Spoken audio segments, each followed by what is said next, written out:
विकसित महाराष्ट्र, विकसित भारत के लिए हमारी बहनों बेटियों का जीवन आसान बनाना, उन्हें सशक्त करना बहुत जरूरी है। जब महिलाएं आगे बढ़ती हैं तो पूरा समाज तेजी से प्रगति करता है। इसलिए पिछले 10 वर्षों में केंद्र सरकार ने महिलाओं को केंद्र में रखकर अनेक बड़े बड़े फैसले लिए हैं। पिछली सरकारों ने सैनिक स्कूलों से लेकर काम के कई क्षेत्रों में महिलाओं का रास्ता रोका हुआ था। ये मोदी है, उसने वो सारे बंधन हटाए, महिलाओं को ज्यादा से ज्यादा क्षेत्रों में काम के अवसर दे दिए, सारे दरवाजे खोल दिए। हमने नारी शक्ति बंधन अधिनियम के जरिए विधानसभाओं और संसद में महिलाओं को आरक्षण का अधिकार दिया। शौचालय से लेकर गैस सिलेंडर तक हर योजना के केंद्र में हमारी माताएं बहनें ही रही है। हमने जब इन योजनाओं को शुरू किया था तब कांग्रेस के लोग हमारा मजाक उड़ाते थे, लेकिन आज वही योजनाएं महिला सशक्तिकरण का पर्याय बन गई है। मुझे खुशी है कि महाराष्ट्र की महायुति सरकार भी हमारे विजन को आगे बढ़ा रही है। माताओं को, बहनों के लिए यहां अनेक योजनाएं शुरू की गई है। आज महाराष्ट्र में हर डॉक्यूमेंट पर माता का नाम अनिवार्य कर दिया गया है। महायुति सरकार के इस फैसले का हर किसी ने खुले दिल से स्वागत किया। मुझे खुशी है कि महाराष्ट्र पुलिस में 25,000 बेटियों की भर्ती से एक नया विश्वास पैदा होने वाला है, महिलाओं का सामर्थ्य बढ़ने वाला है और महिला सुरक्षा बढ़ेगी और बेटियों को रोजगार भी मिलेगा। साथियों, हमारी सरकार महिलाओं के सशक्तिकरण के लिए जो कदम उठा रही है वो कांग्रेस और उसके गठबंधन को बर्दाश्त नहीं हो रहा है। आप जानते हैं कि महायुति सरकार की माझी लाड़की बहन योजना, ये माझी लाड़की बहन योजना की सिर्फ महाराष्ट्र में नहीं, देश के हर कोने में चर्चा है।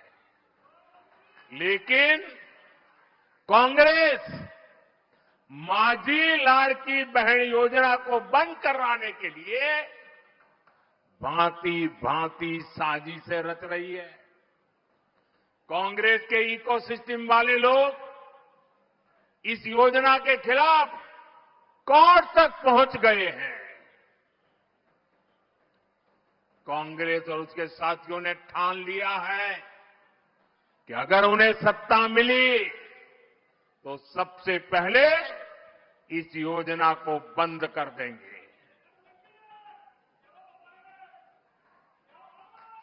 मैं जरा आपसे पूछना चाहता हूं, क्या महिलाओं के लिए ये योजना चलनी चाहिए कि नहीं चलनी चाहिए? महिलाओं को लाभ मिलना चाहिए कि नहीं मिलना चाहिए? महिलाओं को आगे बढ़ाने की योजनाएं चलनी चाहिए कि नहीं चलनी चाहिए? और इसलिए महाराष्ट्र के हर महिला को इन अगाड़ी वालों से सतर्क रहना है। ये लोग कभी नारी शक्ति को सशक्त होते नहीं देख सकते।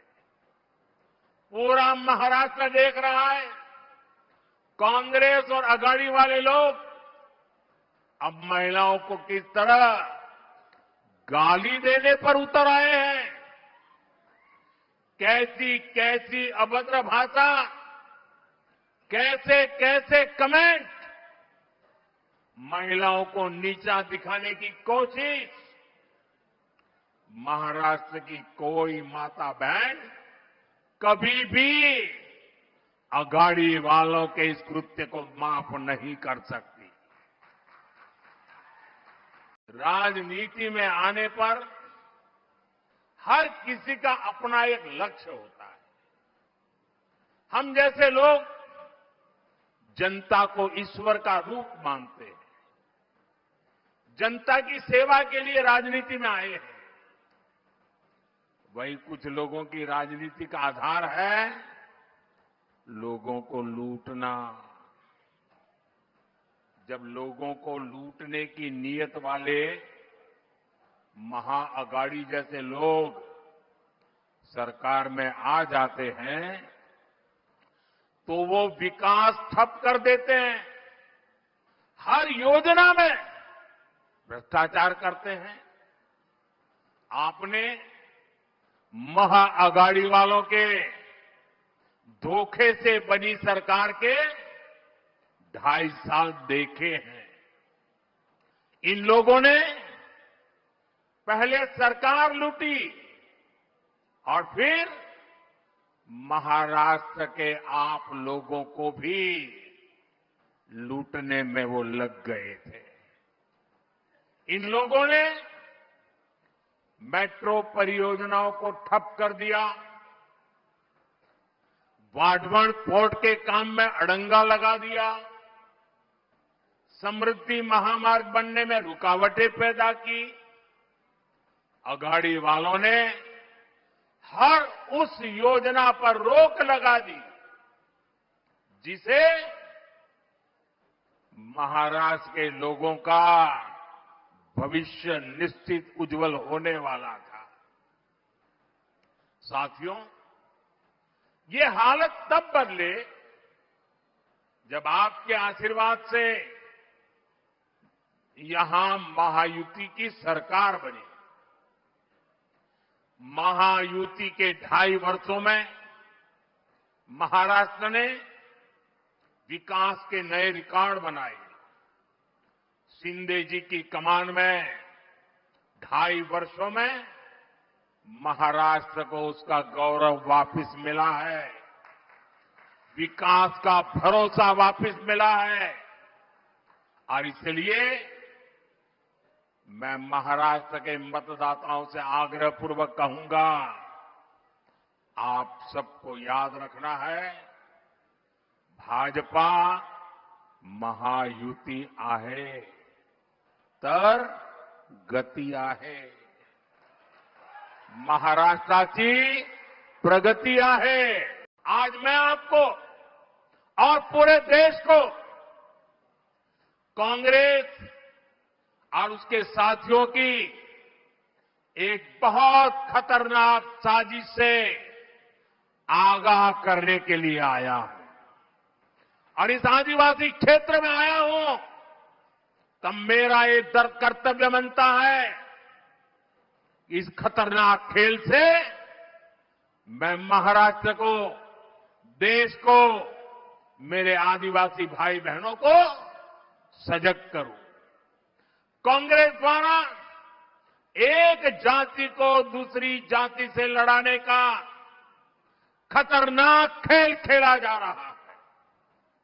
और ये खेल इसलिए खेला जा रहा है क्योंकि कांग्रेस कभी दलितों, पिछड़ों, आदिवासियों को आगे बढ़ते नहीं देख सकती। यही कांग्रेस का इतिहास है। आजादी के समय हमारे बाबा साहब आंबेडकर ने बहुत कोशिश की थी कि शोषितों वंचितों को आरक्षण मिले, लेकिन नेहरू जी अड़े हुए थे कि किसी भी कीमत पर दलितों, पिछड़ों, आदिवासियों को आरक्षण नहीं दिया जाएगा।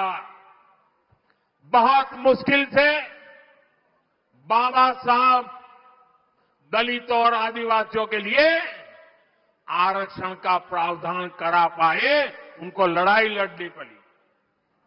नेहरू जी के बाद इंदिरा जी आई, उन्होंने भी आरक्षण के खिलाफ ऐसा ही रवैया जारी रखा। उनका भी मकसद यही था कि किसी भी कीमत पर एससी, एसटी, ओबीसी को प्रतिनिधित्व न मिल पाए। ये लोग चाहते थे कि एससी, एसटी, ओबीसी हमेशा कमजोर रहे। इंदिरा जी के बाद राजीव गांधी आए, उनकी भी सोच और अप्रोच अपने खानदान से अलग नहीं थी। राजीव गांधी ने भी ओबीसी आरक्षण का खुल करके विरोध किया था। ये लोग जानते थे कि एससी, एसटी, ओबीसी अगर ये समाज मजबूत हो गया तो उनकी राजनीति की दुकान का शटर गिर जाएगा। राजीव गांधी के बाद अब इस परिवार की चौथी पीढ़ी इस खतरनाक भावना के साथ उनके युवराज काम कर रहे हैं। कांग्रेस का एकमात्र एजेंडा है किसी भी तरह एससी समाज की एकता को तोड़ो, एसटी समाज की एकता को तोड़ो, ओबीसी समाज की एकता को चकनाचूर कर दे। कांग्रेस चाहती है कि एससी समाज अलग अलग जातियों में बिखरा रहे, ताकि एससी समाज की सामूहिक शक्ति कमजोर पड़ जाए। कांग्रेस चाहती है कि ओबीसी समाज भी अलग अलग जातियों में बटा रहे, ताकि ओबीसी के तौर पर उनकी जो एकजुटता की पहचान बनी है, ये ओबीसी अगर ओबीसी रहे तो उनकी ताकत बढ़ जाएगी। ये ताकत न बढ़े, इसलिए ओबीसी समाज को भी जातियों में बिखेर दो। इसलिए वो ओबीसी को भी अलग अलग जातियों में बांटने का खेल कर रही है। कांग्रेस चाहती है कि हमारा एसटी समाज अलग अलग जातियों में बटा रहे, क्योंकि आज आदिवासी के रूप में, जनजातीय समूह के रूप में, शेड्यूल्ड ट्राइब के रूप में समाज की एकता, समाज की एक पहचान, समाज की एकजुटता आज उभर करके आई है। और वो मजबूती से अपनी आवाज उठा न पाए, इसलिए उनको भी छोटी छोटी जातियों में बिखेर दो। यहां धुले के इस क्षेत्र में हमारे भील गरासिया, कोकना, कोकनी, कोली महादेव, डोंगर कोली, वारली, ठाकर, कोली ठोर, टोकरे कोली, गमीत, गमता, गवीत, पारगी, कटकरी, धानका, तड़वी, तैतरिया, ऐसी आदिवासी जातियां रहती है।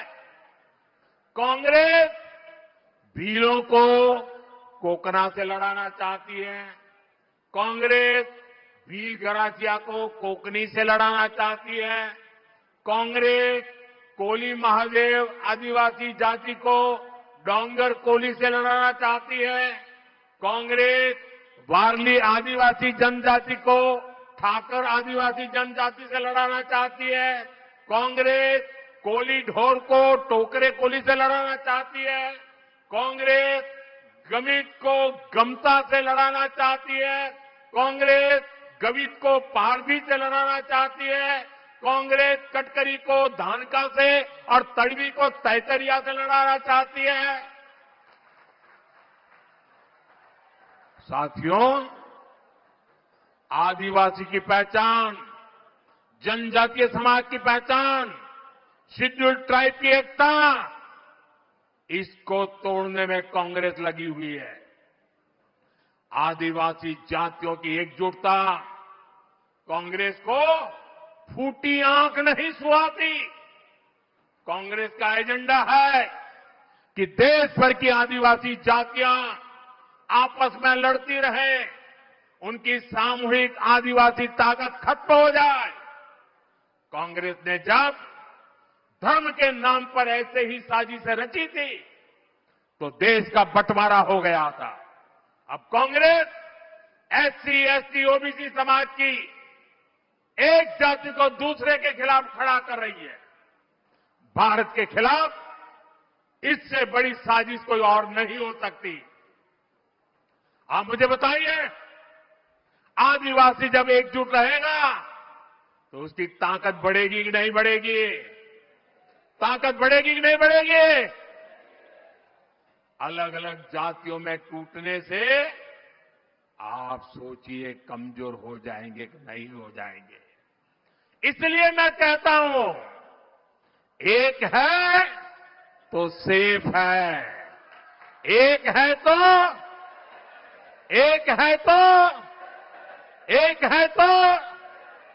हमें एकजुट रहकर कांग्रेस के खतरनाक खेल को नाकाम करना है और विकास के रास्ते पर आगे बढ़ते रहना है।